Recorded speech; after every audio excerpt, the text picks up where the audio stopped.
Once, the god of death sent one of his messengers to Earth to bring back the soul of a woman who had just passed away.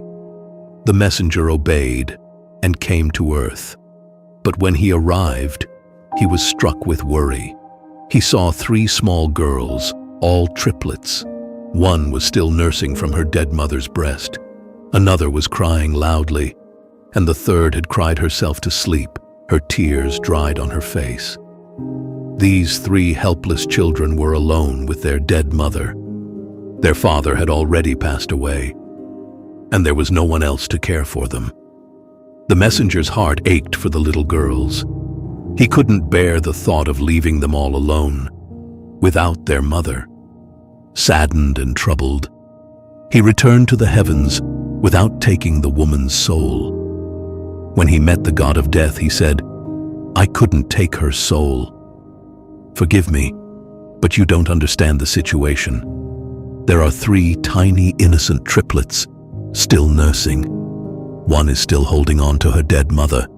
Another has cried herself to sleep, and the third is wailing. My heart couldn't handle it. Can't we let their mother live a little longer, at least until the girls grow a bit older?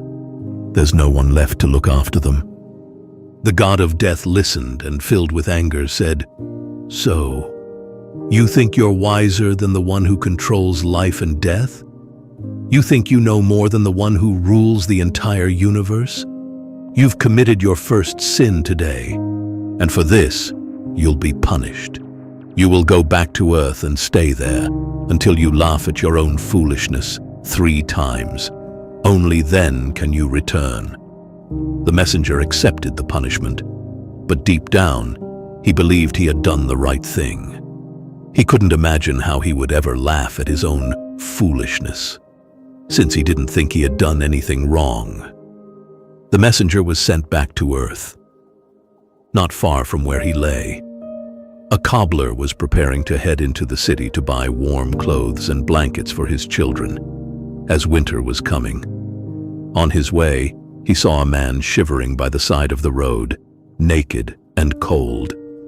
This man was the messenger cast down to Earth. The cobbler felt sorry for him, and instead of buying clothes for his children, he decided to buy a blanket and warm clothes for the stranger. The messenger had no food and nowhere to stay, so the cobbler invited him home. "Come with me," he said. "Don't worry if my wife gets angry.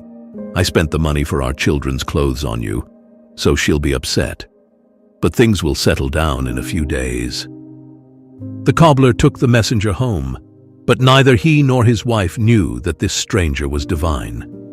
As soon as the cobbler brought him inside, his wife erupted in anger, yelling at her husband for wasting their money on a stranger instead of buying clothes for their kids. Seeing this, the messenger laughed for the first time. The cobbler, surprised, asked, "Why are you laughing? What's so funny?" The messenger replied, "I'll explain everything after I've laughed 3 times. For now, don't ask me anything." The messenger had laughed because the cobbler's wife had no idea that by helping him, her husband had brought a divine being into their home. Soon, their life would be filled with blessings. But she could only see what was lost, the money meant for their children's clothes.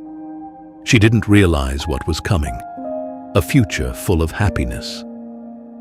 The messenger realized that humans, too, can only see the immediate situation, not the bigger picture. This was his first moment of realizing his own foolishness.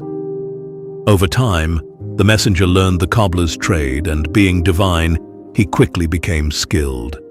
The shoes he made were beautiful, and soon gained fame. Within months, the cobbler became wealthy, and his shop was known far and wide for its extraordinary shoes. One day, a servant from the king's palace came to the cobbler with a rare piece of leather. "This leather is precious," the servant said. "Make a pair of shoes for the king, but be careful. Don't make sandals, only shoes." At that time, it was a custom in some places that when someone died, they were buried wearing sandals, not shoes. The cobbler warned the messenger, "Be careful. You've been asked to make shoes, not sandals. There's only enough leather for one pair, and if there's a mistake, we'll be in trouble. The king won't forgive us." But for some reason, the messenger made sandals instead. When the cobbler saw what had been made, he was furious. "You'll get us killed," he shouted. "I told you clearly, no sandals. Why did you make them?" At this, the messenger laughed for the second time. Just then, the king's servant rushed back in. "Don't make shoes, make sandals. The king has just passed away." The cobbler was shocked, and realizing the messenger had somehow known what was coming, begged for forgiveness. The messenger smiled and said, "It's fine. You didn't do anything wrong. I'm just fulfilling my punishment." He had laughed the second time because it became clear that no one can predict the future. People worry and make plans, but the future often unfolds in ways we can't foresee.